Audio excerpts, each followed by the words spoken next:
சுலபன்கிற மன்னன் அவந்தி நாட்டை ஆட்சி புரிஞ்சு வந்தான். அவன் மனைவியோட பேரு சுபத்திரை. நீதிநெறி பிறழாம ரொம்ப சிறப்பா அவன் ஆட்சி செஞ்சு வந்தான்.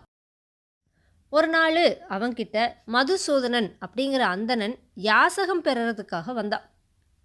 அரசனுக்கு ஏனோ தெரியல, அந்த அந்தணனை பார்த்ததோ பரிதாபமே ஏற்படலை. அதுக்கு பதிலாக அவனை பார்த்து மன்னன் சிரிச்சிட்டான். அதனால் அந்த ஏழை அந்தணனுக்கு கோபம் வந்துருச்சு.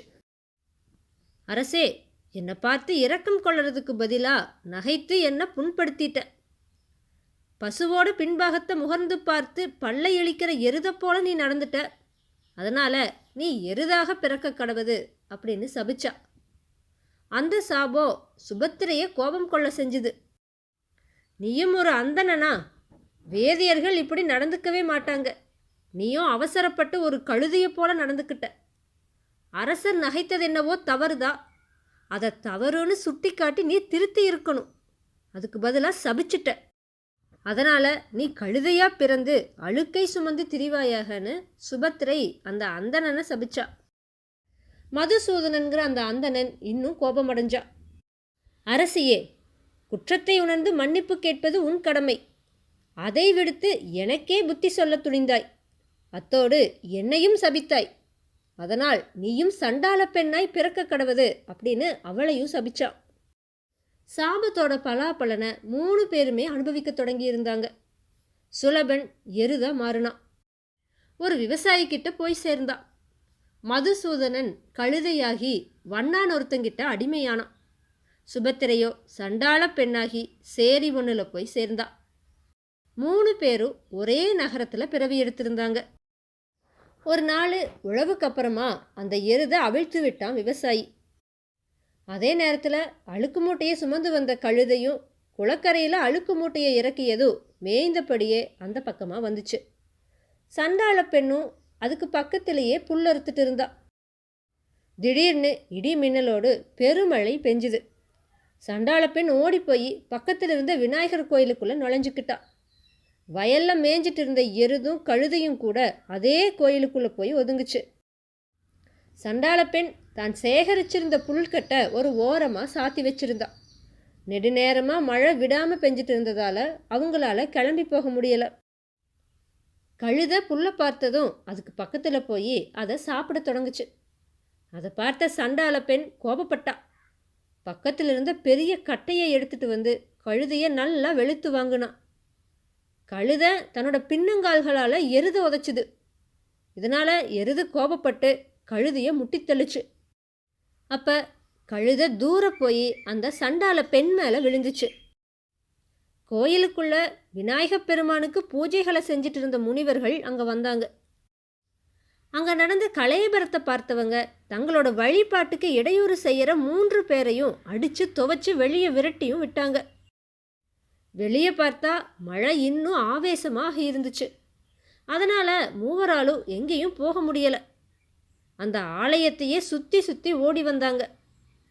அவளோட தலையில் இருந்த புல்லுக்கட்டை எருதுவும் கழுதையும் பிடுங்க முயற்சி பண்ணுச்சு.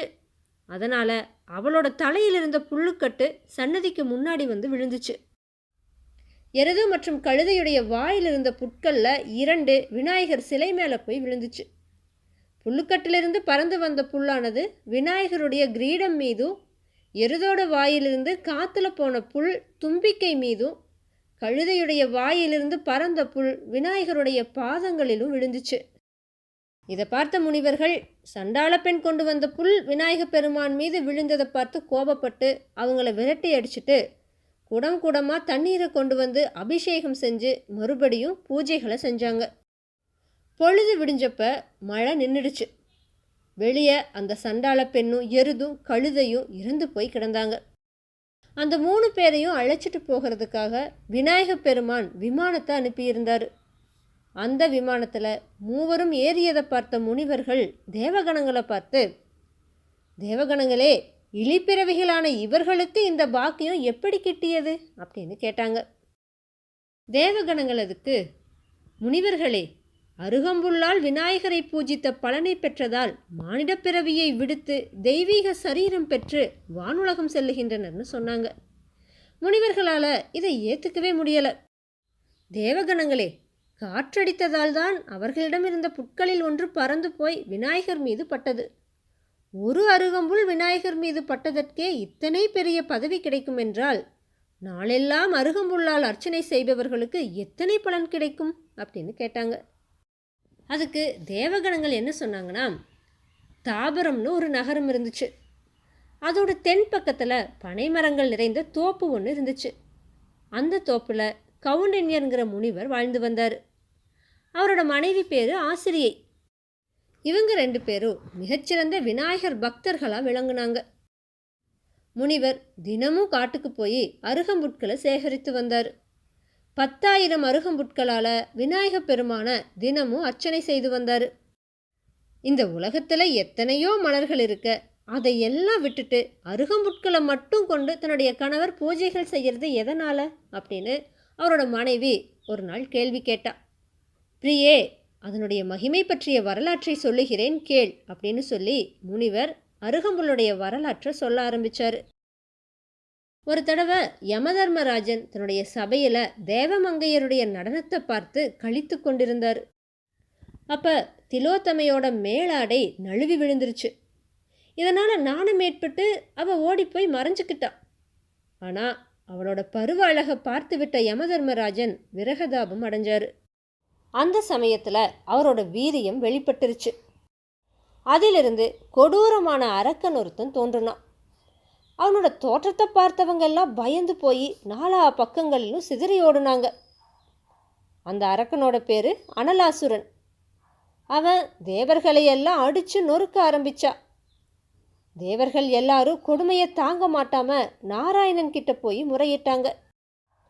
அந்த அனலாசுரனை விநாயக பெருமானால் தான் தண்டிக்க முடியும், அவரிடம் சென்று வேண்டி நில்லுங்கள்னு நாராயணன் சொன்னார். தேவர்களும் விநாயக பெருமானை சென்றடைந்து அபயம் கேட்டாங்க. அவரும் எல்லாருக்கும் அபயம் அளித்தார். அதே நேரத்தில் அனலாசுரன் அங்கே வந்து சேர்ந்தான். அவனை பார்த்த தேவர்கள் எல்லாரும் விநாயக பெருமானுடைய முதுகுக்கு பின்னால் போய் ஒளிஞ்சுக்கிட்டாங்க. பக்கத்தில் வந்த அசுரனை தன்னுடைய துதிக்கையால் தூக்கி விழுங்கிட்டாரு விநாயக பெருமான். அவரோட வயிற்றுக்குள்ளே அசுரன் போனதும் கடுமையான வெப்பம் அவரை தாக்குச்சு. அதனால் அனைத்து லோகங்களும் தகிச்சுது. விஷ்ணு, பிரம்மா உட்பட தேவாதி தேவர்கள் எல்லாருமே வெம்மையால் தவிச்சாங்க. விநாயக பெருமானுக்குள்ளே ஏற்பட்ட வெப்பந்தான் எல்லாத்துக்கும் காரணம் அப்படின்னு புரிஞ்சுக்கிட்டாங்க. அந்த வெப்பத்தை எப்படி தணிக்கிறது, விநாயக பெருமானை எப்படி குளிர வைக்கிறது அப்படின்னு தேவர்கள் எல்லாருமே யோசிச்சாங்க. குடம் குடமாக பன்னீரை கொண்டு வந்து அபிஷேகம் செஞ்சாங்க தேவர்கள். குளிர்ந்த சந்தனத்தை அரைச்சி விநாயகருடைய உடல் முழுக்க பூசினாங்க. அமிர்தத்தை கொண்டு வந்து அவரோட மேனியெங்கும் தெளிச்சாங்க. குளிர்ந்த நீரை கொண்டு வந்தும் கொட்டுனாங்க. ஆனால் விநாயக பெருமானுடைய உஷ்ணம் கொஞ்சம் கூட குறையலை. தாமரை பூக்களை கொண்டு வந்து அர்ச்சனை செஞ்சாங்க. ஆனால் எந்த முயற்சியாலும் விநாயகரை குளிர்விக்கவே முடியலை. அப்போ 88,000 முனிவர்கள் அருகம்புல்லை கொண்டு வந்து ஒவ்வொருவரும் 21 அருகுகளாக பகவானுடைய உச்சந்தலை முதல் உள்ளங்கால் வரை அர்ச்சித்தாங்க. அடுத்த நொடியே விநாயகரை தகித்த வெப்பமும் நீங்குச்சு.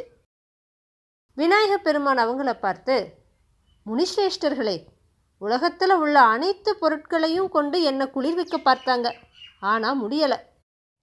நீங்கள் கொண்டு வந்த அருகம்புட்களால் என்னுடைய உஷ்ணத்தை நீக்கிவிட்டீங்க. அதனால் இனி எனக்கு நடைபெறும் எந்த பூஜையிலும் அருகம்புட்களை சேர்க்கலைன்னா பலன் எதுவுமே தராதுங்கிறத நியதியாக கொள்ளுங்க. அதிக அளவில் புட்கள் கிடைக்கலைன்னா கூட பரவாயில்லை, 21 அருகம்புட்களை கொண்டு அர்ச்சித்தாலே போதும் அப்படின்னு சொன்னார். இதனால் தேவர்கள் மகிழ்ச்சி அடைந்து அந்த திருத்தலத்தில் விநாயகருக்கு ஆலயம் ஒன்றை எழுப்பினாங்க. அதில் பாலச்சந்திர விநாயகரை பிரதிஷ்டை செஞ்சாங்க. விநாயகருக்கு பூஜைகள் செஞ்சு அவருடைய அருளையும் பெற்று திரும்பினாங்க. அருகம்புல்லோட மகிமையை சொன்ன கவுண்டின்யர் தன்னோட மனைவிக்கு இன்னொரு வரலாற்றையும் சொல்ல தொடங்கினார்.